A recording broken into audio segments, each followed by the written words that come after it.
Salut les amis, on se retrouve pour cette nouvelle review de Boruto sur l'épisode 89. On se rappelle, la semaine dernière, on avait terminé l'épisode avec les larmes aux yeux, avec la mort d'Akun, la réaction d'Inojin par rapport à ça qui était hyper attendrissante, mais surtout avec le début du combat qui oppose Boruto Sarada contre Kirara, et Kirara qui commençait déjà à mener la danse en possédant grâce à ses yeux Boruto et Sarada. Bon, posséder est un bien grand mot, on va dire qu'elle arrive à les manipuler comme des marionnettes grâce à ses pupilles un peu étranges. On commence cet épisode avec une scène directement avec Ku et Onoki, donc Ku qui pose Onoki sur son lit et qui va donc quitter la pièce, et cette scène elle est clairement là pour illustrer ce qu'on avait bien compris dans l'épisode de la semaine dernière, c'est que maintenant ce n'est plus du tout Onoki qui dirige cette organisation et ce plan, c'est Ku qui prend les rênes maintenant, c'est lui qui est le chef, c'est lui qui va gérer selon ses désirs tout simplement, et ça ne va pas forcément en concordance avec ce que Onoki avait prévu, et là cette scène elle est clairement là pour nous faire comprendre que ça y est, c'est terminé, c'est les artificiels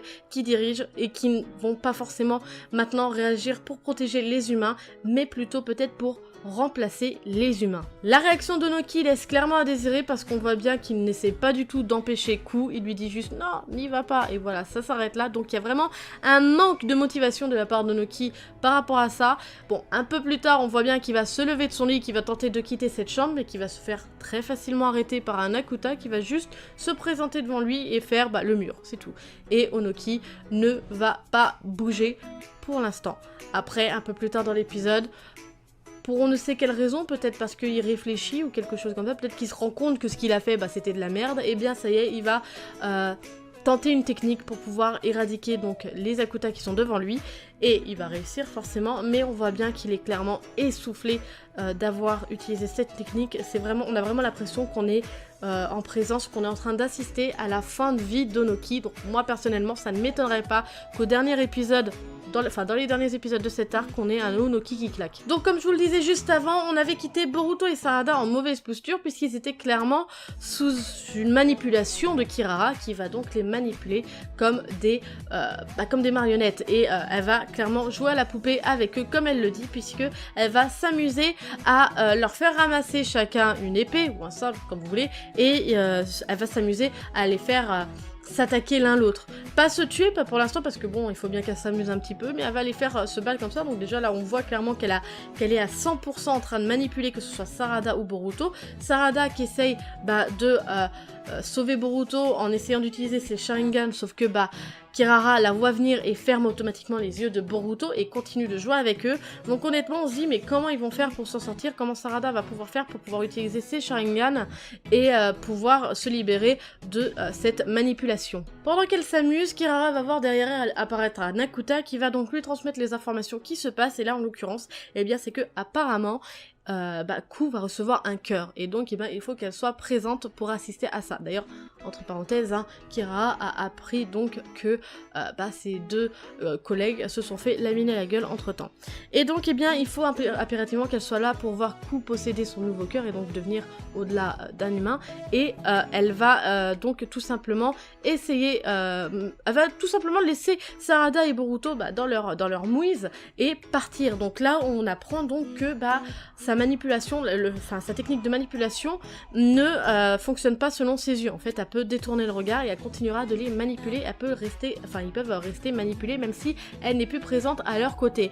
Et ça, tu te dis quand même que c'est une technique, si on peut appeler ça comme ça, qui peut être quand même assez dangereuse et assez néfaste pour les personnes qui sont dans le camp adverse. Une fois que Kirara aura tourné les talons et aura laissé Sarada et Boruto dans une mauvaise posture, parce que juste comme ça, elle a fait lâcher le sabre à Sarada, mais Boruto non, donc forcément un coup sera fatal à Sarada, et bien Sarada a une illumination puisqu'elle va réussir à se sortir de cette manipulation de Kirara grâce à son Sharingan en se faisant une attaque à elle-même, en gros, grâce à son reflet dans l'épée, dans le sabre de Boruto, et grâce à ça va pouvoir tout simplement libérer Boruto. Et honnêtement c'était bien joué, je n'en entendais pas moins du Uchiwa. Donc comme je vous l'ai dit, Ku va recevoir son cœur, donc ça veut dire que ça y est, ils ont réussi à leur fabriquer des cœurs. Le scientifique a réussi à faire ce qu'il devait faire. D'ailleurs entre temps on voit que Seikei, il va être soigné dans cette solution miracle, soigné temporairement,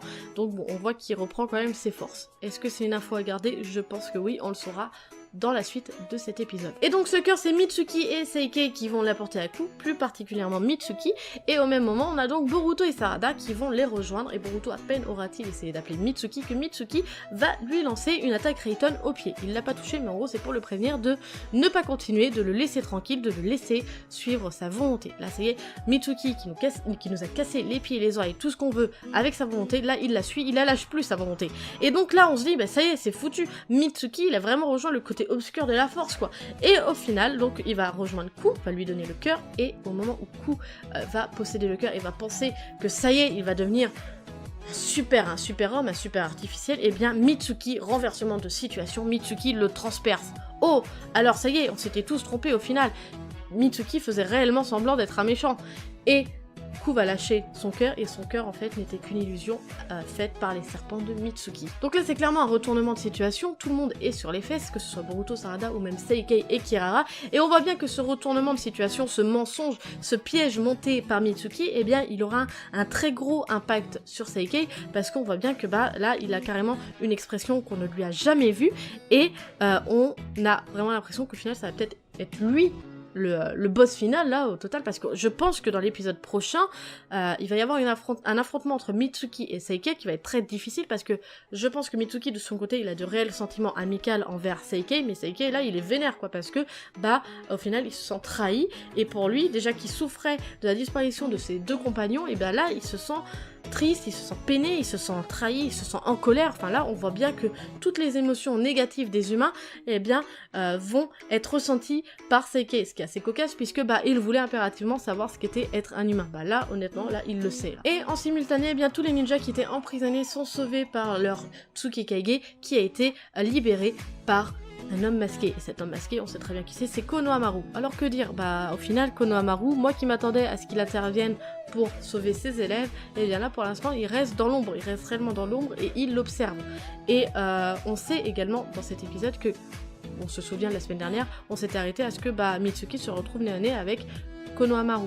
Et donc on voit bien qu'ils ont eu une conversation, et que en gros bah la conversation ça a été à Konohamaru qui dit à Mitsuki non ne fais pas ça, Mitsuki qui lui dit non j'ai encore une chose à faire, Konohamaru il fait ah bon quoi, Mitsuki suivre ma volonté.